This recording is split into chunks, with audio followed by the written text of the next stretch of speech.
আসসালামু আলাইকুম। শুভ সন্ধ্যা। প্রতি শনিবার আমরা এই সময় আপনাদের সাথে হাজির হই সুস্থতার পথে অ্যা অনুষ্ঠানে শিওরসেল মেডিকেল বাংলাদেশ লিমিটেডের অ্যা লিমিটেড নিয়ে নিবেদিত এই অনুষ্ঠানে আপনারা প্রতি শনিবারে আমাদের সাথে আপনাদের একটি সাধারণ শারীরিক সমস্যা এবং এর জটিলতা সমাধান এবং আপনাদের দিক থেকে কোনো পরামর্শ বা প্রশ্ন থাকলে আপনারা আমাদের কাছে করতে পারেন এবং আমাদের সাথে একজন বিশেষজ্ঞ চিকিৎসক থাকেন প্রতি পর্বে।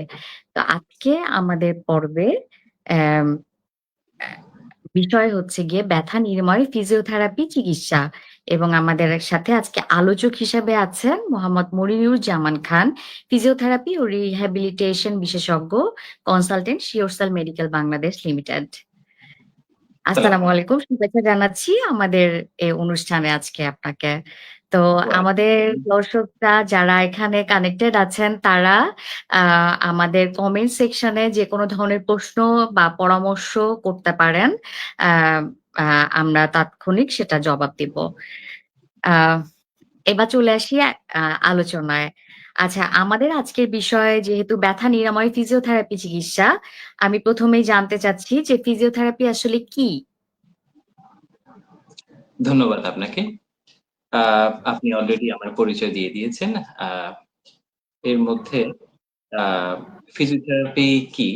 এই বিষয়টা আ অনেক ইলাবোরেটিভ একটা সাবজেক্ট। তবে আমরা সংক্ষেপে যদি বলি সাধারণ মানুষদের বোঝার জন্য অনেকে জানেন। আ ফিজিওথেরাপিকে আমরা যদি ছোট করে ভেঙে বলি ফিজিক্যাল থেরাপি। অর্থাৎ আমরা এই জায়গাটাতে একটা ফিজিক্যাল অ্যাপ্লিকেশন এপ্লাই করার মাধ্যমে সেটা হতে পারে চাপ বা ফিজিক্যাল ফোর্স। তারপরে আমরা সেখানে কোনো হিট মডালিটিস ব্যবহার করে থাকি। থেরাপিউটিক এক্সারসাইজ আ আ ব্যবহার করে থাকি। এরপর কিছু আ মাসল স্টিমুলেটর, নার্ভ স্টিমুলেটর এরকম আরো কিছু ইলেকট্রোফিজিক্যাল এজেন্টস ব্যবহার করে থাকি। আ মোদ্দা কথা হচ্ছে মেডিকেল সায়েন্স এ আমাদের ড্রাগ বা মেডিসিন এরপরে আ সার্জারি এর বাহিরে গিয়ে একটি uh evidence based treatment physical therapy. ধন্যবাদ। আ এর পরপরই আসলে একই সূত্র ধরে চলে আসে যে এই ফিজিওথেরাপি ব্যথা চিকিৎসায় আসলে কিভাবে কাজ করে এবং এটা কেন গুরুত্বপূর্ণ? এখন দেখা যাচ্ছে যে সবাই ফিজিওথেরাপি সেন্টারে যায়। ব্যথা হলে বা যেকোনো ধরনের অর্থোপেডিক সমস্যা যেটা সেটা জানা যে তারা দরকার মনে করে না, ফিজিওথেরাপি নিতে চলে যায়। তো ফিজিওথেরাপির গুরুত্বটা আসলে কতটুকু? আসলে ফিজিওথেরাপির গুরুত্ব অপরিসীম। আমরা আসলে বাংলাদেশে যেই ধরনের পেশেন্ট আমরা দেখে থাকি, আ মেজরিটি পোরশনটা মাসকুলোস্কেলিটাল পেইন নিয়ে যারা আ আমাদের কাছে আসেন। তো এই সমস্ত কন্ডিশনে আ আমাদের ফিজিওথেরাপির যে ব্যবহারটা আছে, তার মাধ্যমে আমরা তাদের ব্যথা নিরাময়ের অনেক আ আ ভূমিকা রাখতে পারি। আমরা এক্ষেত্রে মনে করেন কোন একজন কন্ডিশন নিয়ে আসলো, আ ব্যথা নিয়ে শারীরিক যেকোনো ব্যথা নিয়ে আসতে পারে। তবে আমরা আ তার আগে আ একটা অ্যাসেসমেন্ট এর মাধ্যমে বের করি তার কি ধরনের সমস্যা আছে। যদি কোন শারীরিক ব্যথা নিয়ে আসে সেটা মাসলস হতে পারে, লিগামেন্ট হতে পারে, টেন্ডন হতে পারে, জয়েন্টস হতে পারে। তো এইরকম কন্ডিশন গুলোতে আমাদের বেশি আছে, নার্ভের কন্ডিশন নিয়েও আসেন। তো আমরা তো জানি গতানুগতিক যে সমস্ত চিকিৎসাগুলো আছে, বাট সেটার বাইরে গিয়ে ফিজিওথেরাপি একটি ব্যতিক্রমী আ সাবজেক্ট। আমরা কিছু ক্ষেত্রে পেশেন্ট আসেন ব্যথা নিয়ে, তারা দীর্ঘদিন ওষুধ সেবন করেছেন কিন্তু কাজ হচ্ছে না। আবার দেখা যাচ্ছে তাদের জন্য সার্জারিরও প্রয়োজন নেই। তো মাঝখানে আ এই জায়গাটাতে ফিজিওথেরাপি একটা ভাইটাল রোল প্লে করে। তো আমরা সেটাকে অ্যাসেসমেন্ট এর মাধ্যমে আমরা রোগীর আ যদি আ পেইনটা ডিটেক্ট করতে পারি, সেক্ষেত্রে আমাদের জন্য সহজ হয়ে যায় আমরা কিভাবে পেইন ম্যানেজমেন্টটা করব। আসলে পেইন ম্যানেজমেন্টে ফিজিওথেরাপির ভূমিকা আ একটু আগে বলেছি অপরিসীম। আমরা বিভিন্ন মাধ্যমে বিভিন্ন অ্যাম আ অ্যা থেরাপিউটিক ডিভাইস বলি, এক্সারসাইজ বলি, ম্যানিপুলেশন, মোবিলাইজেশন বিভিন্ন রকমের আম টেকনিক এপ্লাই করে আমরা সহজে ব্যথা কমাতে পারি। যদি ব্যথা নিয়ে আসেন অ্যা পেশেন্ট। থেরাপির একটা বড় অংশ হচ্ছে গিয়ে থেরাপিউটিক এক্সারসাইজ বা ব্যায়াম। ব্যথা কমানো বা মুভমেন্ট ফিরিয়ে আনতে আসলে এটা কতটুকু কাজ করে?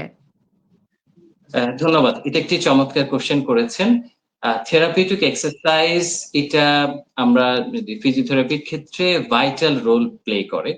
আ আমরা যদি অ্যাসেসমেন্ট করার পরে আমরা দেখি যে পেশেন্টকে আ কিছু পেশেন্ট আছে তাদেরকে আমরা যদি শুধুমাত্র কিছু এক্সারসাইজ দিয়ে থাকি, এক্সারসাইজ এর মাধ্যমেই অনেক পেশেন্ট কিন্তু নিরাময় হয়ে যায়।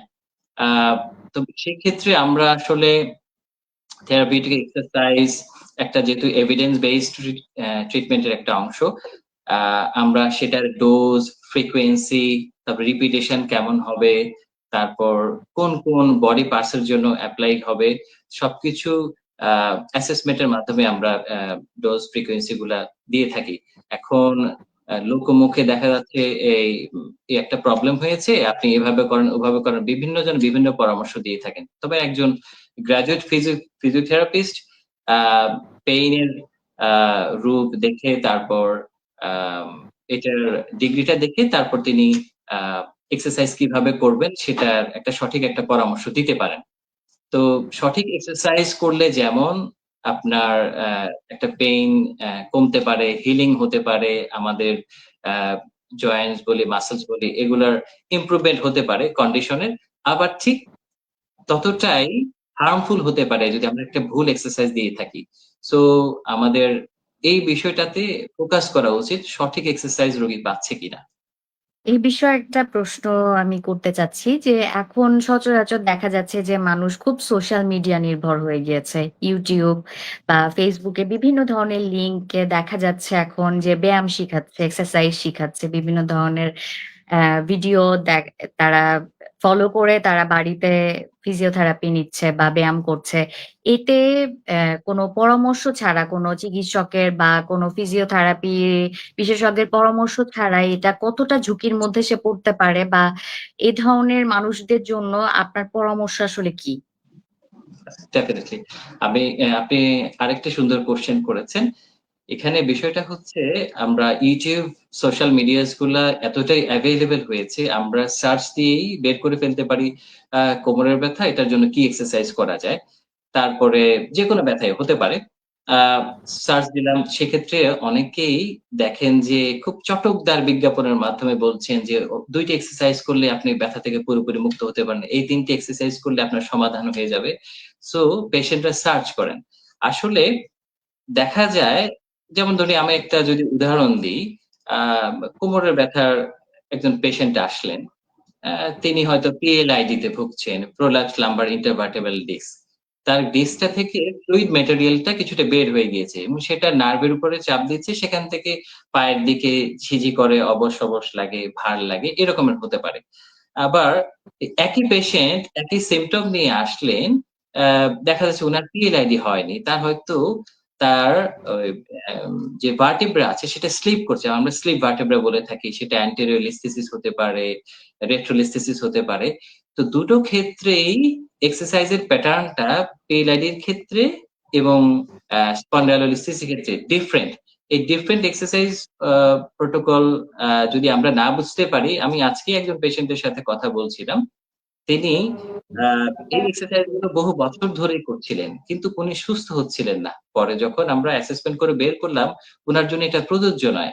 সো উনি হয়তো বিভিন্ন সোশ্যাল মিডিয়া দেখে বা বিভিন্নভাবে হয়তো শিখেছেন বা এ সেই কারণে উনি হয়তো বিভ্রান্ত হয়েছেন।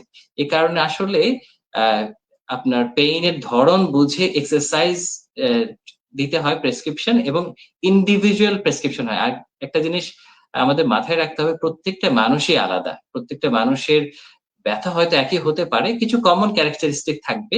বাট আপনার এক্সারসাইজ যেহেতু আমরা মেডিসিনের পরিবর্তে এক্সারসাইজ দিচ্ছি, সেটা মেডিসিনের কাজই করবে এবং রোগের ক্ষেত্রে উনার পেইনটা দূর হবে। যদি কোনো কারণে উনার মাসল স্টিফ থাকে সেটা দূর হবে। তো ভুল এক্সারসাইজ দিয়ে আমাদের বিপত্তি ঘটতে পারে। তো সেটা আমি আজকে নিজেও দেখেছি এবং বহু বছর ধরে আমার যতদিন প্র্যাকটিসের বয়স আমি দেখেছি প্রায় ১৫ বছরের মতো। তো আমার প্র্যাকটিসেই দেখেছি এরকম ভুল এক্সারসাইজ গুলো করছেন। বিভিন্ন জায়গায় বলছে সোশ্যাল মিডিয়া হোক বা অনেক স্পেশালিস্ট আছে। হয়তো তারা এক্সারসাইজের বিষয়টা অতটা ভালো ডিল করেন না হয়তোবা। তো সেক্ষেত্রে একজন ফিজিক্যাল থেরাপিস্ট এই বিষয়টাতে যে গ্র্যাজুয়েট ফিজিওথেরাপিস্ট আ এই বিষয়টাতে হেল্প করতে পারেন। আসলে কোন এক্সারসাইজ গুলা প্রযোজ্য? মানে কোথাও দেখে YouTube দেখে সোশ্যাল মিডিয়ায় দেখে বিভ্রান্ত হওয়াটা মোটেও কাম্য নয়। ধন্যবাদ।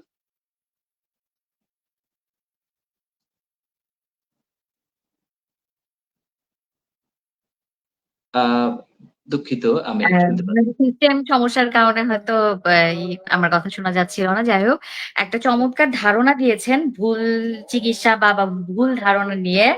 এই টপিকেই আমি আরেকটা প্রশ্ন চ চে চলে আস চল উম চলে আসে যে বাড়িতে অনেকে হচ্ছে গিয়ে সেক দেয় বা হিট দেয়ার এখন অনেক মেশিন কিনতে পাওয়া যায়। সেগুলো তারা দিব্যি ব্যবহার করছে, ব্যথা কমানোর জন্য চেষ্টা করছে। এই ধরনের চিকিৎসাগুলো বা এই ধরনের যারা এই ব্যবহার করে এই ধরনের যন্ত্রগুলো, তারা কতটা উপকৃত হয় বা কাদের এগুলো ব্যবহার করা যাবে বা কাদের যাবে না? একটু যদি স্বচ্ছ ধারণা দিতেন। এটা আরেকটি গুরুত্বপূর্ণ কোয়েশ্চেন। আ এটাতেও সোশ্যাল মিডিয়ার একটা প্রভাব আছে। আপনি দেখবেন আসলে ইদানিং আ সোশ্যাল মিডিয়া গুলো Facebook বলি বা YouTube বলি খুললে কিছু এড চলে আসে। তো এড এ ওরা দেখাতে থাকে আর নয় দুশ্চিন্তা আপনি এটা ব্যবহার করে এতদিনের মধ্যেই রোগ মুক্তি হয়ে যেতে পারে, ব্যথা কমে যেতে পারে। এখন একজন মানুষ চিন্তা করবে আমি ঘর থেকে বের হয়ে গিয়ে কোন ডাক্তার দেখাবো? এত পেরেশানির চাইতে আমার বরঞ্চ ভালো আমি এটা একটু ব্যবহার করে দেখি। তো সেটা করতে গিয়ে দেখা যায় আপনার আম বিভিন্ন রকমের ডিভাইস গুলো কিনে মানে যে বিষয়টা হচ্ছে এভিডেন্স বেসড সো আমাদের ট্রিটমেন্ট এর ক্ষেত্রে এভিডেন্সটা একটা রুলস আছে সেটা ফলো করা উচিত। তো সেক্ষেত্রে আমরা সাধারণ জনগণ যারা একটু ২ কদম হাঁটলেই পাশেই ফার্মেসি আছে ওষুধ কিনতে পারে। Facebook এ চাইলে একটা জিনিস অর্ডার করতে পারে। এটা হতে তেল হতে পারে, এটা হতে পারে। বিভিন্ন রকমের ডিভাইস আছে ওরা ব্যবহার করতে পারেন। কিন্তু সঠিক জিনিসটা ব্যবহার না করার কারণে তাদের এই যে ব্যথাটা তো উপরন্তু না কমে সেটা যে আরো বহুগুণ বাড়তে পারে এবং সেটা আসলে লাইফ থ্রেটেনিং একটা কন্ডিশন এ যেতে পারে উনাদের হয়তো সেই ধারণা নেই। দেখা যায় এইসব পেশেন্টকে আমরা আবিষ্কার করি একদম সবার শেষে গিয়ে। কোন কারণে হয়তো যে ঠিক আছে আমরা অনেক তো ট্রাই করলাম। আমরা আ তো ট্রাই করলাম তারপর আমরা এসে আ একটু দেখি এবার ফিজিওথেরাপি দিয়ে কিছু হয় কিনা। সো আপনি যেটা বলছিলেন শেকের বিষয়টা। ওই যে বিভিন্ন ধরনের শেকের ডিভাইস আছে সেটা ব্যবহার করছে। ইনফেক্ট আম এগুলারও একটা সায়েন্স আছে। শেক দেওয়ারও একটা সায়েন্স আছে। তো যাই হোক ঘরে বসে আপনার বিভিন্ন ধরনের উপকরণগুলো কিনে আমরা বিভ্রান্ত না হয়ে আসলে যে জায়গা থেকে সঠিক পরামর্শটা পাওয়া যায় সেখান থেকে পরামর্শ নিয়ে আ ফিজিওথেরাপি করাটা ভালো। সেক্ষেত্রে আপনাদের হয়তো মনে হতে পারে যে, আমি হয়তো অল্প কিছু টাকা দিয়ে বা অর্থ ব্যয় করে আমি বেঁচে যাচ্ছি বিষয়টা থেকে। এটা পরবর্তীকালে আমার অনেক কিছুই ঠেকাতে পারে যদি আমি সঠিক জায়গায় যাই এবং সেখান থেকে পরামর্শ গ্রহণ করি। এটা আমাকে লাইফ সেভ করতে পারে। At the end of the day আমার ইকোনমিক্যাল যে বিষয়টা আছে সেটাও সেভ করতে পারে। ঘরে বসে এই যে উপকরণগুলো ব্যবহার করে, সে উপকরণগুলো অনেকে দর্শকদের একটা সাধারণ প্রশ্ন অ্যা যে গরম সেক নিবো নাকি ঠান্ডা সেক নিবো? আসলে কোন ব্যথার জন্য গরম সেক নিবে, কোন ব্যথার জন্য ঠান্ডা সেক নিবে, এটা তারা না বুঝে অনেক সময় হয়তোবা অনেক বিপত্তির শিকার হয়। তো এটা সম্পর্কে আপনি কি পরামর্শ দিবেন? জি। হ্যাঁ, এটা নিয়ে আমাদের আ প্রতিনিয়তই আ পেশেন্টদের মধ্যে এক ধরনের ধারণা পাওয়া যায়, মিক্সড একটা ধারণা। কেউ বলে যে আমাকে ঠান্ডা সেঁক দিতে বলা হয়েছে, কেউ বলে গরম সেঁক দিতে বলা হয়েছে এবং আমাদের আ মাথায় রাখতে হবে বডিতে আ যদি কোনো ইনজুরি হয়, কোনো ট্রমা হয়, কোনো আমরা আঘাতপ্রাপ্ত হই, কোনো আ মাসল পেইন হয় বা টেন্ডন পেইন হয় আমরা ১ম ৩ দিন বলি বা 72 আওয়ার্স বলি। এই টাইমের মধ্যে অর্থাৎ অ্যাকিউট ইনজুরি এই সময়ের মধ্যে আমরা কখনোই গরম সেক ব্যবহার করব না। সেক্ষেত্রে আমরা ঠান্ডা সেকটা দিতে পারি।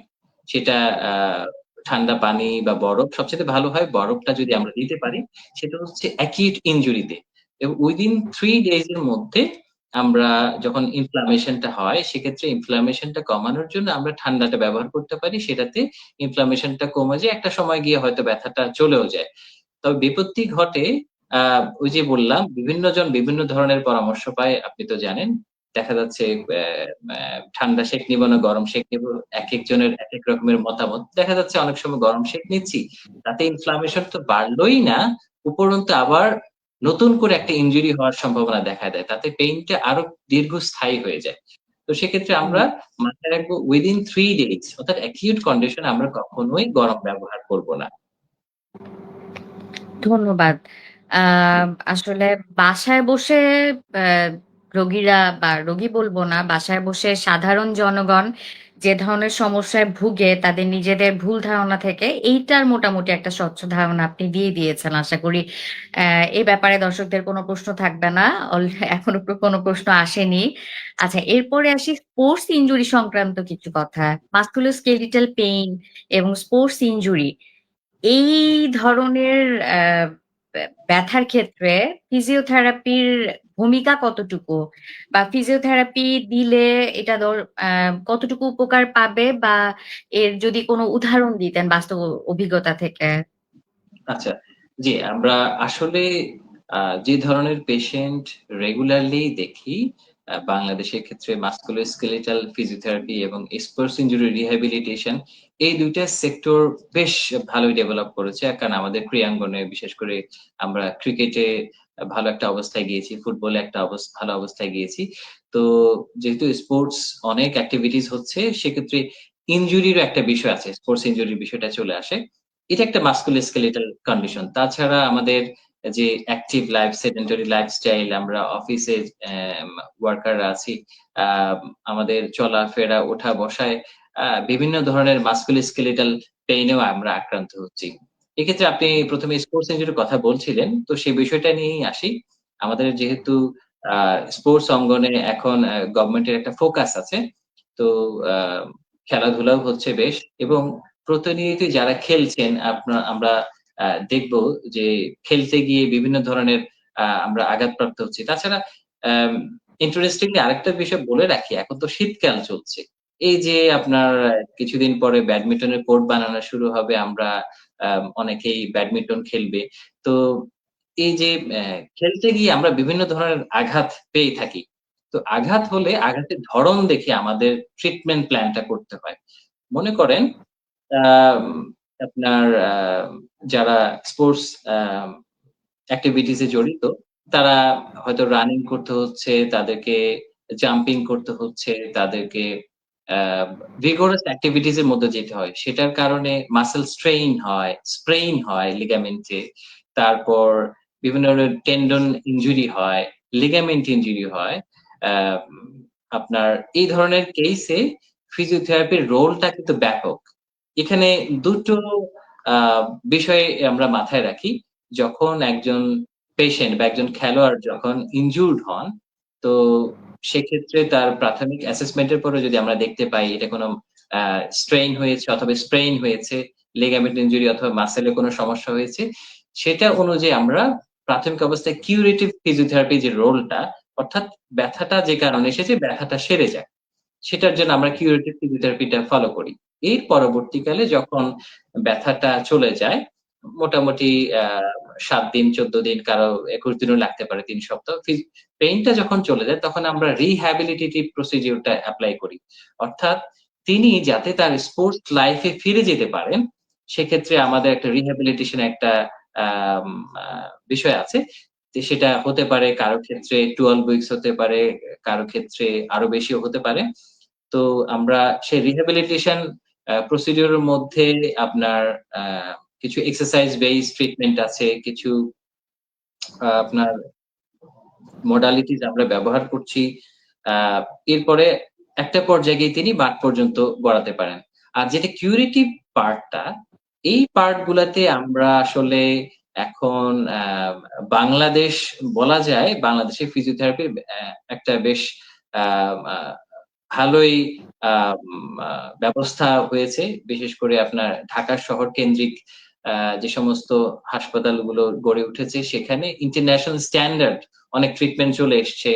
সেটাতে আমরা বিভিন্ন ধরনের ডিভাইস ব্যবহার করছি যেটা আসলে ইন্টারন্যাশনালি যে সমস্ত ডিভাইস গুলো অ্যাভেইলেবল সেগুলো বাংলাদেশে এখন পাওয়া যায়। আমরা সেগুলো তো আছে। তারপরে ইন্ডিভিজুয়াল পেশেন্ট অনুযায়ী ইন্ডিভিজুয়াল আ আমরা ট্রিটমেন্টের জন্য আ এক্সারসাইজ প্রেসক্রাইব করি।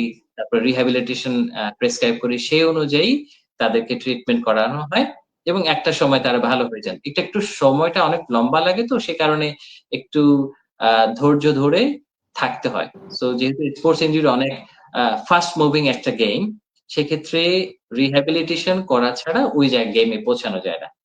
এটার গেল আপনার স্পোর্টস ইনজুরি বিষয়ের কথা। আর এমনিতে দৈনন্দিন জীবনে যে সমস্ত মাসকুলোস্কেলিটাল পেইন এ আমরা আক্রান্ত হয়ে থাকি, তার মধ্যে সবচাইতে কমন যেটা আমরা আসলে ওই যে গ্লোবাল বার্ডেন ডিজিজ বলে থাকি। আমাদের ওয়ার্লড এ যে সমস্ত আম ডিজিজ গুলাকে আপনাকে ক্যাটেগরাইজ করা হয়েছে। তার মধ্যে সবচাইতে বেশি পাওয়া যায় লো ব্যাক পেইন। মানে আমি বলতে পারি যে বলা হয় আ প্রায় 80% মানুষ কোন না কোনভাবেই লো ব্যাক পেইন এ আক্রান্ত হবেন। আ আমাদের এখন বর্তমানে বিশ্বে প্রায় ৭ বিলিয়নের মতো মানুষ আছে। তার মধ্যে আমরা ধরে নিতে পারি ৫ বিলিয়নের কোন না কোনভাবে ব্যাক পেইনটা হয়। তো এই ব্যাক পেইন বলি, নেক পেইন বলি, তারপরে কিছু ডিজেনারেটিভ ইস্যুস গুলা আছে। এই সমস্ত ব্যথায় আমরা খুবই আক্রান্ত। এই যেমন একজন অফিস ওয়ার্কার আমাদের সামনে আমাদের কাছে যে সমস্ত পেশেন্টরা আসেন, আম আ দেখা যাচ্ছে কোন এক ব্যাংক কর্মকর্তা আসছেন, দীর্ঘক্ষণ বসে থাকেন, চেয়ারে বসে কাজ করেন। তো একটা সময় গিয়ে দেখা যায় পিঠে ব্যথা, কোমরে ব্যথা, সেখান থেকে পায়ের দিকে ব্যথা নেমে যায়, ঝিঝি করে, অবশ লাগে। আবার অনেক পেশেন্ট আসেন যাদের ঘাড় থেকে ব্যথা শুরু হয়ে হাত পর্যন্ত ব্যথা চলে আসে। তারা কোনভাবেই ওয়ে আউট করতে না পারি, শেষ পর্যন্ত এগুলো মেডিসিনেও আসলে খুব একটা যে সলভ হয় তা না। আমরা সঠিক এক্সারসাইজ প্ল্যান করা, তারপরে সঠিক পজিশন, পোশ্চার মেইনটেইন করার মাধ্যমে আমরা আ এবং কিছু ডিভাইস ব্যবহার করার মাধ্যমে এটার সাথে কিছু ম্যানুয়াল কিছু অ্যাপ্লিকেশন আছে, মোবিলাইজেশন আছে, ম্যানিপুলেশন আছে। তার মাধ্যমে পেশেন্টের এই সমস্ত ব্যথাগুলো আমরা দূর করতে পারি। সো আসলে আ এই মাসকুলোস্কেলেটাল ফিল্ডটা এটাও অনেক ব্যাপক এবং বাংলাদেশে এই ধরনের পেশেন্টই আমরা বেশি দেখে থাকি। এছাড়া নিউরোপ্যাথিক পেইন ও আছে। বাট মাসকুলোস্কেলেটাল পেইন এর যে এরিয়াটা ব্যাপক বাংলাদেশে। কারণ আমাদের শরীরের মধ্যে যদি আমরা হিসেব করে দেখি মাসকুলোস্কেলেটাল পোরশনই মোর দ্যান 75%। সো এত কম্পোজিশন নিয়ে আমাদের শরীর যেকোনোভাবে আঘাত আসতে পারে। আঘাত হলে আবার সবসময় যে আমরা ফিজিওথেরাপিটা স্টার্ট করে দিব তা কিন্তু নয়। আ এই আপনাদের পূর্বের কোয়েশ্চেন এর সাথে যদি যাই, কিছু দেখা গিয়েছে যে রেস্ট নিলে কিছু আ যদি আমরা ইয়ে করি, আম একটু রেস্ট নিলেও ঠান্ডা বা গরম সেক দিয়েও কিন্তু অনেক ব্যথা চলে যায়। তো আগে আমাদের ডিটেক্ট করে নিতে হবে। আসলে পেইনটা কেন হয়েছে, কিভাবে হয়েছে? জি। ধন্যবাদ। আ দর্শক আমরা বা বাড়িতে সাধারণ যে ব্যথার ধরনগুলো থাকে সেগুলো সম্পর্কে জানলাম। সঠিক এবং বেঠিক চিকিৎসা পদ্ধতি সম্পর্কেও জানলাম। আ এখন আমরা একটা ছোট্ট বিরতি নিব। বিরতির পর আবারও আসছি আপনাদের সাথে সুস্থতার পথে। শিওরসেল মেডিকেল ১০ বছর ধরে স্বাস্থ্যসেবায় আপনার নির্ভরযোগ্য ঠিকানা। জয়েন্ট পেইনের সার্জারির বিকল্প যুগান্তকারী চিকিৎসা পদ্ধতি স্টেম সেল ও পিআরপি। হাঁটু ব্যথা যেমন অস্টিওআর্থ্রাইটিস, লিগামেন্ট বা মেনিসকাস ইনজুরির কার্যকর সমাধান। হিপ জয়েন্টের এভিএন বা অ্যাভাসকুলার নেক্রোসিস। কাঁধের ব্যথা যেমন ফ্রোজেন শোল্ডার বা রোটেটর কাফ ইনজুরি। কনুয়ের ব্যথা যেমন টেনিস এলবো ও গলফার্স এলবো। গোড়ালি, ঘাড় এবং স্পোর্টস ইনজুরিতে সার্জারির বিকল্প সমাধান স্টেম সেল ও পিআরপি। ১০ বছরে সফলভাবে ২৫,০০০-এরও বেশি চিকিৎসা সম্পূর্ণ করেছেন ডক্টর AKM মহিউদ্দিন। আমাদের ডার্মাটোলজি বিভাগে রয়েছে ত্বক, চুল, অ্যান্টি এজিং এবং যৌন সমস্যার উন্নত চিকিৎসা। সর্বাধুনিক প্রযুক্তির পাশাপাশি আছেন অভিজ্ঞ চিকিৎসক ডক্টর মোহাম্মদ মুনতাসির ইসলাম। বিস্তারিত জানতে যোগাযোগ করুন SureCell medical, plot ২, road ২১, Gulshan ১, Dhaka.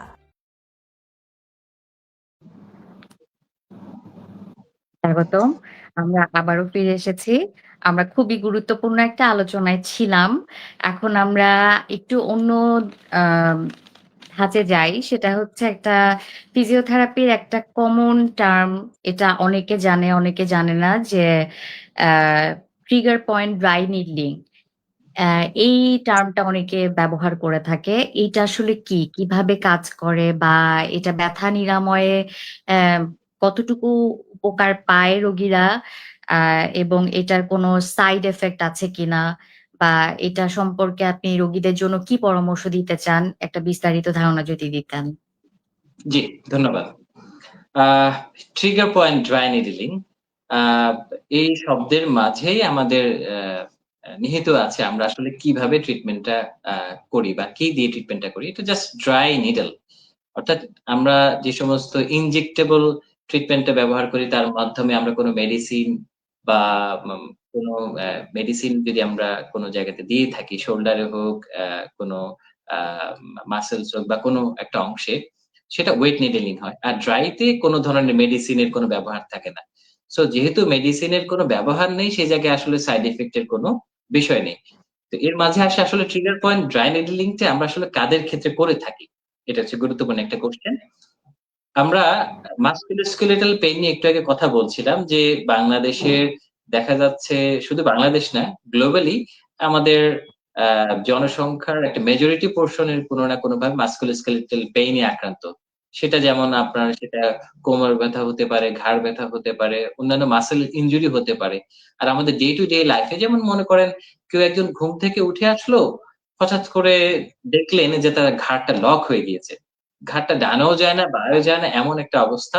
আ সেই ক্ষেত্রে মনে করেন এই ধরনের পেশেন্ট যদি আমাদের এখানে আসেন, আমরা অ্যাসেসমেন্ট করে আগে বের করার চেষ্টা করি কি হয়েছে।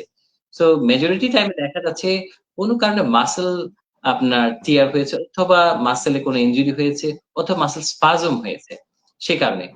এই ধরনের যে স্পাজম নিয়ে যারা আসেন, অর্থাৎ মাসল ভেতরে টাইট হয়ে গিয়ে মুভমেন্টটা রেস্ট্রিক্টেড হয়ে গিয়েছে। ওই টাইট মাসল গুলোকে আমরা ফোকাস করি আ ড্রাই নিডলিং এর মাধ্যমে মাসল স্পাজমটা সেরে তোলার চেষ্টা করি। আ ড্রাই নিডলটা যখন আমরা এপ্লাই করি, সেক্ষেত্রে আপনার মাসল স্পাজম বলি, হাইপার ইরিটেবল কিছু নট আছে। আপনি দেখবেন যারা ব্যথায় আক্রান্ত হন তাদের মাসলস ফাইবার এর মধ্যে অনেক সময় ফাইবার গুলো জমতে, জমতে অনেকটা গুটলির মতো হয়ে যায়। ওগুলাকে আমরা হাইপার ইরিটেবল নট বলে থাকি। এই সমস্ত নট গুলো যদি শরীরের বিভিন্ন জায়গায় হতে পারে। আমাদের সবচাইতে বেশিরভাগ যে সমস্ত অংশগুলাতে পেয়ে থাকি যেমন কাঁধ থেকে কাঁধের আশেপাশে যে সমস্ত মাসলস গুলো আছে, আপার ট্রাপেজিয়াস বলে থাকি। আমাদের আ কোমরের কিছু মাসলস আছে, আমাদের কোমরের নিচের দিকে কিছু মাসলস আছে যেমন পাইরিফর্মিস বলে থাকি, গ্লুটস বলে থাকি। এরপরে হ্যামস্ট্রিং, কাপ মাসলস এগুলোতে প্রচুর ট্রিগার পয়েন্টস থাকে। অর্থাৎ আমাদের অনেকে দেখা যায় হাঁটতে, হাঁটতে পায়ে ব্যথা ব্যথা হচ্ছে, হাঁটু থেকে নিচের দিকে, পেছনের দিকে যে কাপ মাসলটা আছে অনেক ব্যথা হয়ে থাকে। তো এই সমস্ত ব্যথার জন্য রোগীরা অনেক সময় ঠান্ডা শেক, গরম শেক নানা রকমের জিনিস, তারপরে কিছু না পারলে দেখা যাচ্ছে কোনো অয়েন্টমেন্ট ব্যবহার করেন এবং কিছু না পারলে দেখা যাচ্ছে অনেকেই বাসায় বসে একটু মাসাজ করার চেষ্টা করেন। কিন্তু ব্যথা তো যায় না। এই যে ট্রিগার পয়েন্টস গুলো ডেভেলপ করে যেটার কথা একটু আগে বলছিলাম, মাসল ফাইবার গুলো জমে একটু শক্ত হয়ে যায়। হাইপার ইরিটেবল নট হয়ে যায়। তো সেই পয়েন্টস গুলোকে আমরা আ রিলিজ করার চেষ্টা করি ড্রাই নিডলিং এর মাধ্যমে। অর্থাৎ ওই সুইয়ের মাধ্যমে। এটা আরেকটা নাম আছে আকুপাংচার নিডল হিসেবে অনেকেই জানেন। বাট আমরা যেহেতু ট্রিগার পয়েন্ট ড্রাই নিডলিং করি শুধুমাত্র স্পেসিফিক কিছু জায়গাতে যেখানে হাইপার ইরিটেবল নট আছে বা মাসল স্পাজম হয়ে নট হয়ে গিয়েছে, নোডুল ফর্ম করেছে অথবা টাইটনেস আছে। সে সমস্ত জায়গাগুলোতে আমরা ড্রাই নিডলিং এপ্লাই করার মাধ্যমে খুব দ্রুতই এটার উপশমটা করা সম্ভব। ওই যেমন ১ম এই বলছিলাম, হঠাৎ সকালে ঘুম থেকে উঠলেন, ঘাড় একদিকে লক হয়ে গেল। এখন এই অবস্থায় আসলে মেডিসিন খুব একটা কাজ করে না। আবার অনেকে পরামর্শ দেন যে ঘাড়ের মধ্যে একটা সার্ভাইকাল কলার লাগিয়ে রাখুন। তো দেখা গিয়েছে আমি এরকমও পেশেন্ট পেয়েছি আ উনাকে একটা পরামর্শ দেয়া হয়েছিল, আপনি কলারটা ব্যবহার করবেন। ব্যবহার করতে, করতে দেখা যাচ্ছে প্রায় উনি আর ডক্টরের কাছে যান নাই অবশ্য পরবর্তীকালে। ১ বছর ব্যবহার করতে, করতে উনার মাসলস এর মধ্যে ক্যালসিয়াম জমতে, জমতে ওইটা হার্ড টিস্যু হয়ে গিয়েছে। এরপরে উনার মুভমেন্টই কমে গিয়েছে। অথচ ছোট্ট একটি সমস্যা ছিল, মাসল স্পাজম হয়েছে। সো আমরা এগুলাতে আসলে ভয় না পেয়ে এগুলা আসলে এটার যে রিলেটেড জায়গাগুলো আছে আমাদেরকে সে সমস্ত কনসালটেন্ট এর কাছে আমাদের পরামর্শটা নেয়া উচিত। তো ড্রাই নিডলিং এপ্লাই করার মাধ্যমে আমরা মাসলস এর যে পোরশন গুলো আছে স্পাজম হয়ে যায়, নট হয়ে যায় সেগুলাকে সুন্দর করে আমরা রিলিজ করে দেই এবং খুব একটা পেইনফুল প্রসিডিউর না। এখানে একটা আপনার কথার সাথে একটু এড করি। যেমন আপনি ড্রাই নেডলিং কথা বলছেন। এই জায়গায় আমরা এর আগে যেটা করতাম, আমরা ফিজিওথেরাপির বিভিন্ন রকমের stretching, strengthening exercise, mobilisation, manipulation অথবা কোনো ডিভাইস আগে ব্যবহার করতাম। যেটা করলে দেখা যেত আ একজন পেশেন্টের হয়তো ৭ থেকে ১০ টা সেশন লাগছে ফিজিওথেরাপি করার পরে। সো আমাদের প্র্যাকটিসে আমরা দেখেছি ড্রাই নিডলিং করার পরে হয়তো ২-১ টা সেশনের মধ্যেই পেশেন্টের ব্যথা অনেকখানি কমে যায়। অর্থাৎ আমরা যে কিউরেটিভ পারপাস টা আছে ফিজিওথেরাপির, পেইনটা সেরে ওঠা সেটা হয়ে যায়। তাকে কোনো মেডিসিন পর্যন্ত খেতে হয় না। ব্যথাটা ভালো হয়ে যায়। যখন ব্যথাটা ভালো হয়ে যায় তখন যদি আমরা দেখি কিছু এক্সারসাইজ করার দরকার আছে, ফার্দার আমরা দিয়ে দিই যাতে এই পেইনটা আবার কাম ব্যাক না করে। এখানে হচ্ছে প্রিভেন্টিভ পার্টটা। সো এটাই হচ্ছে trigger point dry needling. So আমরা ওই ট্রিগার পয়েন্টস গুলো খুঁজে, খুঁজে বের করি এবং সেই অনুযায়ী ড্রাই নিডলটা এপ্লাই করি এবং এইটার টেকনিকটা আসলে আ আ এটা বোঝার জন্য একটু এক্সপার্ট হ্যান্ডেই করতে হয়। কারণ আরেকটা বিষয় হচ্ছে আমরা যে সুইটা আ যে জায়গায় যাচ্ছে, কোন জায়গায় কোন এরিয়াতে ব্যবহার করছি, ওখানে মেজর অর্গানস গুলা কি আছে? অনেক সময় দেখা যায় আমরা দেখেছি আপনি সাইড ইফেক্ট এর কথা বলছেন। আমি এটার পাশাপাশি এটারও জবাব দেই। যে আমরা ব্যাক মাসল বিশেষ করে চেস্ট এর পেছনের সাইডে ওয়ালে যে সমস্ত মাসলস গুলো আছে, পিঠের আশেপাশে, ওখানে নিডলিং করতে গিয়ে আমাদের অনেক পেশেন্ট আছে যে নিউমোথোরাক্স পর্যন্ত হয়ে গিয়েছে। অর্থাৎ আপনার ফুসফুসটা পাংচার হয়ে গিয়েছে। সো এখন এ এটা তো আরেক ধরনের জটিলতা তৈরি হলো। অর্থাৎ আমরা নিডলটা এপ্লাই করতে পারছি খুব সহজে। কিন্তু সেটার মাধ্যমে কিন্তু অনেক আ দুরারোগ্য কিন্তু রোগে আক্রান্ত হতে পারেন সহজে। সেজন্য বুঝতে এটার পারছি। জন্য আলাদা স্পেশালিটি দরকার, আলাদা ট্রেনিং এর দরকার। এতে করে আমরা বিশেষজ্ঞ রোগীর ছাড়াই এগুলো হ্যাঁ, নিডল হ্যাঁ। ব্যবহার করে আমরা সেটা যাচাই করতে পারি। সো আলোচনা জেনে করতে হবে। আলোচনা করছিলেন। আমি সাথে, সাথে একটা প্রশ্ন এর মাঝে করে ফেলি। সেটা হচ্ছে যে বায়োফিজিক্যাল থেরাপি নামে একটা পদ্ধতি আছে ফিজিওথেরাপিতে। তো এইটা কি এই পদ্ধতি নিয়ে যে আপনি আলোচনা করছেন এইটার সাথে কি কোনো সম্পর্ক আছে বা এই পদ্ধতিটা আসলে কি? কারা এটা নিতে পারবে? আচ্ছা, আচ্ছা, আচ্ছা। এটা আসলে আ উম এটা একটা চমৎকার কোয়েশ্চেন। আমরা বায়োফিজিক্যাল থেরাপিটা এখন আমাদের ট্রিটমেন্টের ক্ষেত্রে নতুন একটা আ দিগন্ত উন্মোচন করেছে।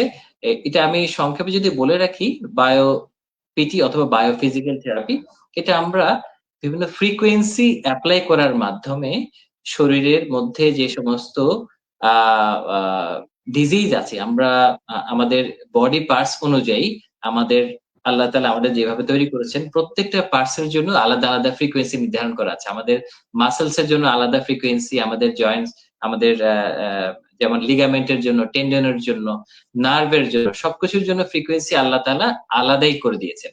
তো এরপর আমাদের ইনফ্লামেশন কমানোর জন্য এক ধরনের ফ্রিকোয়েন্সি আছে, আমাদের টাইটনেস কমানোর জন্য এক ধরনের ফ্রিকোয়েন্সি আছে, আমাদের নার্ভের যদি পেইন থাকে সেটা কমানোর জন্য আলাদা ধরনের ফ্রিকোয়েন্সি আছে। তো এই সমস্ত স্পেশাল ফ্রিকোয়েন্সিস গুলো এপ্লাই করার মাধ্যমে এই যে বায়োফিজিক্যাল থেরাপি আমাদের শরীরের মাইক্রো লেভেলে চেঞ্জ করি। আমরা ফিজিওথেরাপি তো একটা ব্রড টার্ম, সেখানে আমরা দেখা যাচ্ছে আমরা আ ম্যাক্রো লেভেলে কাজ করি। অর্থাৎ কোনো বড় অর্গান, মাসল জয়েন্ট। মাসেলেরও একদম মাইক্রো লেভেলে যে সমস্ত ট্রিটমেন্ট গুলো হয় সেটা হচ্ছে বায়োফিজিক্যাল থেরাপি। এবং এটার মাধ্যমে আমরা চমৎকার আমরা ফলাফল পাই। আমরা দেখেছি আমাদের প্র্যাকটিসে দেখেছি আ কিছু, কিছু পেশেন্ট আসেন, যেমন মনে করেন ফাইব্রোমায়ালজিয়া পেশেন্ট আসলেন। আমরা আসলে কোন দিক থেকে বুঝতে পারি না কোন দিক থেকে আমরা ট্রিটমেন্টটা শুরু করব, কোথায় গিয়ে শেষ করব। এরপরে এই ধরনের পেশেন্ট যখন আসে আমরা কোনভাবেই আমরা পেশেন্টের পেইনটা রিলিভ করতে পারি না। তো আমাদের বায়োফিজিক্যাল থেরাপি এই ফাইব্রোমায়ালজিয়ার যে কেসটা আছে সেখানে বেশ ভালো ভূমিকা রাখে। ২-১ টা সেশন হওয়ার পরেই পেশেন্ট বলছেন যে পেশেন্ট ব্যথা অনেক কমে যায়। আরেকটা বিষয় মনে করে দিই, কিছু, কিছু সেনসিটিভ পেশেন্ট আছে যাদের খুব অ্যালার্জিক রিঅ্যাকশন থাকে, তাদের স্কিন অনেক সেনসিটিভ থাকে, কোন ডিভাইস, মডালিটিস, এক্সারসাইজ কোন কিছুতেই কাজ হয় না। তাদেরকে বডিতে টাচ পর্যন্ত করা যায় না। সো এক্সারসাইজ দেয়াটা তো দুরূহ ব্যাপার। সেই জায়গায় বায়োফিজিক্যাল থেরাপি হচ্ছে উইথআউট এনি মুভমেন্ট একটা ট্রিটমেন্ট। আপনার মুভমেন্ট হবে না। আপনি যে পার্টস এফেক্টেড সেই পার্টস এর জন্য ট্রিটমেন্টটা হবে এবং পেশেন্ট খুব আরামেই ট্রিটমেন্টটা করতে পারেন। পেশেন্টের পেইন বলি, ইনফ্লামেশন বলি, যে ধরনের কষ্ট আছে সেগুলো সমাধান হয়ে যায়। তবে তার আগে প্রয়োজনটা হচ্ছে প্রপার অ্যাসেসমেন্ট। আসলে এই পেশেন্টকে বায়োফিজিক্যাল থেরাপি দিয়ে উপকার হবে কিনা। আর সেটার জন্য বায়োফিজিক্যাল থেরাপি নিয়ে যারা কাজ করেন বাংলাদেশে, তারা এর বিষয়ে আ বা তাদের কাছ থেকে পরামর্শ নিয়ে সেই অনুযায়ী ট্রিটমেন্টটা করা উচিত। ধন্যবাদ। ধন্যবাদ। আম হয়তো দর্শকরা আ একটা স্বচ্ছ ধারণা পেয়েছেন। কারণ এই বিষয়গুলো কিন্তু এই টার্ম গুলো কিন্তু অনেকেই জানে না বা এই পদ্ধতিগুলো সম্পর্কে অনেকের ধারণা ছিল না। আ মনিরুজ্জামান, আপনার কাছে আমি একটি সাধারণ সমস্যা নিয়ে কথা বলব এখন। অস্টিও আর্থ্রাইটিস বা ক্ষয়রোগ, যেটা এখন ঘরে, ঘরে সবার একটা বয়সে আসলে সবাই অস্টিও আর্থ্রাইটিস এ ভোগে। এরকম একটা ব্যাপার কিন্তু, এরকম একটা ধারণা কিন্তু সবার মধ্যে আছে যে অস্টিও আর্থ্রাইটিস এর রোগীরা ফিজিওথেরাপি নেয়ার ক্ষেত্রে কতটুকু আম আগ্রহী হয় বা ফিজিওথেরাপি নিলে তাদের কোনো উপকার পাওয়া যায় কিনা বা উপকার পেলেও এটা দীর্ঘমেয়াদী কোনো ফল আশা করে কিনা তারা, এটা সম্পর্কে যদি একটু বলতেন। এটা আপনি আরেকটা চমৎকার কোয়েশ্চেন করেছেন। সো এক্ষেত্রে অস্টিওআর্থ্রাইটিস এর আগে গ্রেডিংটা জরুরি। আসলে পেশেন্ট কোন লেভেলে আমাদের কাছে এসছেন। সো আমরা যখন দেখি একদম ইনিশিয়ালি এসছেন, হাঁটু ক্ষয় হওয়াটা শুরু হয়ে গিয়েছে। এখন সেক্ষেত্রে আমরা আ অস্টিওআর্থ্রাইটিস যখন হয়, হাঁটুর যে কার্টিলেজ ক্ষয় হতে শুরু করে, এরপরে ভেতরে সাইনোভিয়াল ফ্লুইডটা আস্তে, আস্তে কমতে শুরু করে, ফ্লুইড পোরশনটা। আস্তে, আস্তে একটা সময় বোন টু বোন ফ্রিকশন হয়ে যায়, কার্টিলেজ গুলো ক্ষয় হতে থাকে। তো প্রাথমিক অবস্থায় আমাদের ফিজিওথেরাপির যথেষ্ট রোল আছে এবং সেটার মাধ্যমে আমরা দেখা যায় peri-articular structure, muscles, tendon, ligament সেগুলোকে ফোকাস করে ট্রিটমেন্টটা করি। পেশেন্ট অনেকে ভালো হয়ে যায়। যখন অ্যাডভান্স অবস্থায় চলে আসে, সেক্ষেত্রে আমাদের রোলের পরিমাণটা কমে আসে। তো অ্যাডভান্স অবস্থায় যেমন আমাদের যদি গ্রেড 2, গ্রেড 3 অস্টিওআর্থ্রাইটিস নিয়ে আসেন, অনেক সময় গ্রেড 4 নিয়েও আসেন, যেখানে আসলে সার্জিক্যাল ইন্টারভেনশন নিয়ে অর্থোপেডিক সার্জনরা সেটা ডিল করেন। বাট এই গ্রেড 2, 3 এরকম অ্যাডভান্স স্টেজে আসলে আমাদের রোলটা থাকে সেক্ষেত্রে মাসল যে আ স্টিফনেসটা যদি যাতে যতটা মেইনটেইন করা যায়, স্টিফনেসটা কমানো যায়, ব্লাড সার্কুলেশনটা বাড়ানো যায়। তারপর কিছু পেরি-আর্টিকুলার পেইন থাকে, সেগুলো ফিজিওথেরাপির মাধ্যমে দূর করা যায়। এর আগে ড্রাই নিডলিং বলেছি, বায়োপিটি বলেছি, তার মাধ্যমে দূর করা যায়। বাট অ্যাডভান্স স্টেজে আমাদের কিছু করার থাকে না। সেক্ষেত্রে আমরা রিজেনারেটিভ মেডিসিন নামে একটা টার্ম আছে। বা এটার স্টেম সেল বলি বা পিআরপি বলি, এইগুলা রিজেনারেটিভ মেডিসিন একটা পার্ট। সো আমরা দেখেছি, আমরা যখন রিজেনারেটিভ মেডিসিনের সাথে, সাথে ফিজিওথেরাপিটা এপ্লাই করার চেষ্টা করি, পেশেন্টের রেজাল্টটা হাঁটুর ক্ষয়ের যে বিষয়টা সেটার রেজাল্টটা ইমপ্রেসিভ আসে। সেখানে রিজেনারেটিভ মেডিসিনটা এপ্লাই করার পরে কার্টিলেজ গ্রো করা শুরু করে একটা সময়। কার্টিলেজটা যখনই গ্রো করা শুরু করলো তখন একটা হেলথি জয়েন্ট হয়ে যায়। তখন আমরা কিছু এক্সারসাইজ, কিছু এক্টিভিটিস আমরা পেশেন্টকে দিয়ে দিই, যেমন সাইক্লিং করা, কিছু থেরাপিউটিক এক্সারসাইজ করা। আস্তে, আস্তে পেশেন্ট ভালোর দিকে যায়। তবে এক্ষেত্রে আ আমরা একটু মাল্টিডিসিপ্লিনারি অ্যাপ্রোচ এর মাধ্যমে স্টেম সেলের বিষয়টা আমরা এখানে দেখেছি যে খুব কার্যকরী এবং আমি বিগত ১০ বছর ধরে, ১০ বছর অধিক হবে আমরা যে প্রতিষ্ঠানে কর্মরত আছি, আমরা একটা মাল্টিডিসিপ্লিনারি অ্যাপ্রোচ নিয়ে কাজ করি। স্টেম সেল, পিআরপি এবং সাথে ফিজিওথেরাপি। তো এক্ষেত্রে দেখেছি অস্টিওআর্থ্রাইটিস এর ক্ষেত্রে স্পেশালি চমৎকার কাজ করে। আপনার স্টেম সেলের মাধ্যমে যখন আপনার কার্টিলেজটার রিপেয়ারটা হয়ে গেল, তখন আমাদের কাজগুলো অনেক সহজ হয়ে যায়। সো এই ক্ষেত্রে পেশেন্টরা রিজেনারেটিভ মেডিসিন এর যে বিষয়টা আছে সেই হেল্পটাও নিতে পারেন। রোগীদের একটা সাধারণ সমস্যা নিয়ে আলোচনা চলছিল। তো সাধারণ আরেকটা সমস্যা নিয়ে এখন প্রশ্ন করতে চাচ্ছি। সেটা হচ্ছে, এখন তো শীতকাল। শীতকালে জয়েন্ট পেইন অনেকেরই বেশ বাড়ে এবং আ উইন্টার স্পোর্টস অনেকেই অ্যাম চারিদিকেই দেখা যায়। এই পেইন গুলোর ক্ষেত্রে আপনার পরামর্শ কি হবে? আচ্ছা। আ এ এটা নিয়ে আমি ১ম এ কথা বলার সময় শীতকালের স্পোর্টস নিয়েও একটা কথা একবার চলে এসেছিল। তারপরে আমি আবার বলছি, এই যে শীত আ এসে মানে প্রায় এলো। আম সো ব্যাডমিন্টন খেলার একটা হিড়িক পড়বে। তারপরে বিভিন্ন ধরনের স্পোর্টস ইভেন্টস আছে। তারপর স্কুলগুলোতে বিশেষ করে বাচ্চাদের এখন উইন্টার স্পোর্টসটা শুরু হবে। তো সেক্ষেত্রে আপনার মাসকুলোস্কেলেটাল পেইন গুলোতে এফেক্টেড হওয়ার সম্ভাবনা বেশি থাকে। এই ধরনের অবস্থায় আসলে আমাদেরকে আসলে ১ম এ রোগীর পেইন এর ডিগ্রিটা বুঝে আমাদেরকে ফিজিওথেরাপির পরামর্শটা দিতে হবে। সো স্পোর্টস ইনজুরি থেকে মুক্ত থাকতে হলে আমাদেরকে কিছু আসলে কেয়ারফুলি স্পোর্টস অ্যাক্টিভিটিতে যাওয়া ভালো। যাওয়ার আগে যথেষ্ট পরিমাণে ওয়ার্ম আপ করে তারপরে কিছু সম্যক ধারণা নিয়ে আমাদের যাওয়া উচিত। আদারওয়াইজ দেখা যাচ্ছে ওই বছর পর বছর খেলা হয় না, হঠাৎ একদিন ব্যাডমিন্টন খেললাম, দেখলাম যে আমার শোল্ডারে পেইন হলো, কোনো ধরনের মাসেল ইনজুরি হলো। তো আমাদেরকে খুব সাবধানতার সঙ্গে সেগুলো ডিল করতে হবে এবং যাওয়ার আগে মিনিমাম কিছু ওয়ার্ম আপ, স্ট্রেচিং করে তারপরে মাঠে যেতে হবে। তাহলে আমরা এই সমস্ত স্পোর্টস ইনজুরি গুলো প্রিভেন্ট করতে পারি। আর যদি হয়ে যায় আমাদের যে একটু কোল্ড কম্প্রেশন বা ঠান্ডা সেকের কথা বলেছি সেগুলা দিবেন। আর যদি তাতেও কাজ না হয় আপনার নিকটস্থ কনসালটেন্টের কাছে পরামর্শ নিবেন। ধন্যবাদ। আমরা একদম অনুষ্ঠানের শেষ পর্যায়ে চলে এসেছি। আমাদের সময়ও নেই হাতে তেমন। আ ব্যথা যেন বারবার ফিরে না আসে। দৈনন্দিন জীবনে আসলে মানুষজন কিভাবে করে চললে বা কোন পদ্ধতি অবলম্বন করলে অ্যাম তারা ব্যথামুক্ত থাকতে পারবে? আপনার যদি শেষ একটা পরামর্শ সবার উদ্দেশ্যে দিতেন। আচ্ছা।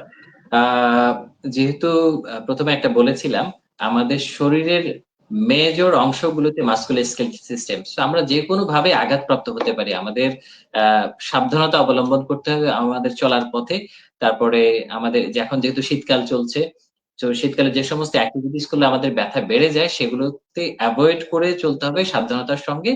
আর আমরা শুরুতেই বলছিলাম ঠান্ডা বা গরম সেক দেওয়ার যে বিষয়টা আছে সেটাকে মাথায় রেখে আমরা আসলে কি তাৎক্ষণিকভাবে করা যায়, কিভাবে আ ব্যথামুক্ত থাকা যায় সেটার চেষ্টা করতে হবে। আর যদি ব্যথায় আক্রান্ত হই তাহলে আমাদেরকে আসলে নিকটস্থ একজন ফিজিওথেরাপি কনসালটেন্ট বা ব্যথা নিয়ে যারা কাজ করেন তাদের সাথে কথা বলতে হবে। আর ব্যথামুক্ত জীবন আমাদের প্রত্যাশা। তবে ব্যথা আমাদের হয়তো ছেড়ে যায় না। আমরা যখন ভালো থাকি আমরা ভুলে যাই যে আমাদের হয়তো আগে ব্যথা হয়েছিল। সো আমাদের কি ব্যথাটা শরীরে থাকলেই ভালো। আমাদের যদি সারাক্ষণ ব্যথা নিয়ে চিন্তা না করে, ব্যথা নিয়ে আসলে যারা আসলে কাজ করেন, প্র্যাকটিস করেন তাদের কাছেই এই প্রবলেমস গুলো তুলে ধরলে পরে সঠিক পরামর্শ পাওয়া যাবে। সো ব্যথার ক্ষেত্রে আমরা ওরিড না হয়ে আমাদের নিকটস্থ যেকোনো ক্লিনিক আছে, হাসপাতাল আছে সেখান থেকে পরামর্শ নিলেই বরঞ্চ ভালো। সো এটার ব্যথা নিয়ে উদ্বিগ্ন হওয়ার কিছু নেই, উদ্বেগের কিছু নেই। এটা একটা সাধারণ প্রক্রিয়া। আমাদেরকে অ্যা এটাকে অ্যাড্রেস করতে হবে সঠিকভাবে, সঠিক পরামর্শ নেয়ার মাধ্যমে। আ ধন্যবাদ মোহাম্মদ মনিরুজ্জামান খান। আজ ব্যথা নিরাময় ফিজিওথেরাপি চিকিৎসা সম্পর্কে আপনি একটা বিশদ আলোচনা করলেন এবং অনেক বিষয় আছে যেটা আসলে অনেকের জানা ছিল না। অনেক ভুল ভ্রান্তির মধ্যে থাকতো তারা বাসায়। সেগুলো সম্পর্কে হয়তো তারা এখন জেনে গেল এবং আশা করা যায় যে এরকম ভ্রান্তি থেকে তারা দূরে থাকতে পারবে। ধন্যবাদ আপনাকে এবং দর্শক মণ্ডলী আপনারা যারা সংযুক্ত ছিলেন আমাদের সাথে তাদেরকে ধন্যবাদ এবং আগামী শনিবার একই সময়ে আমরা আপনাদের কাছে ফেরত আসবো। এই সুস্থতার পথে অন্য আরেকটি বিষয় নিয়ে এবং অতিথি হিসেবে অবশ্যই বিশেষজ্ঞ একজন চিকিৎসক থাকবেন। আ শুভরাত্রি। শিওরসেল মেডিকেল 10 বছর ধরে স্বাস্থ্যসেবায় আপনার নির্ভরযোগ্য ঠিকানা। জয়েন্ট পেইনের সার্জারির বিকল্প যুগান্তকারী চিকিৎসা পদ্ধতি স্টেম সেল ও পিআরপি। হাঁটু ব্যথা যেমন অস্টিওআর্থ্রাইটিস, লিগামেন্ট বা মেনিসকাস ইনজুরির কার্যকর সমাধান। হিপ জয়েন্টের এভিএন বা অ্যাভাসকুলার নেক্রোসিস। কাঁধের ব্যথা যেমন ফ্রোজেন শোল্ডার বা রোটেটর কাফ ইনজুরি। কনুয়ের ব্যথা যেমন টেনিস এলবো ও গলফার্স এলবো। গোড়ালি, ঘাড় এবং স্পোর্টস ইনজুরিতে সার্জারির বিকল্প সমাধান স্টেম সেল ও পিআরপি। 10 বছরে সফলভাবে 25,000-এরও বেশি চিকিৎসা সম্পূর্ণ করেছেন ডক্টর AKM মহিউদ্দিন। আমাদের ডার্মাটোলজি বিভাগে রয়েছে ত্বক, চুল, অ্যান্টি এজিং এবং যৌন সমস্যার উন্নত চিকিৎসা। সর্বাধুনিক প্রযুক্তির পাশাপাশি আছেন অভিজ্ঞ চিকিৎসক ডক্টর মোহাম্মদ মুনতাসির ইসলাম। বিস্তারিত জানতে যোগাযোগ করুন SureCell medical, plot 2, road 21, Gulshan 1, Dhaka.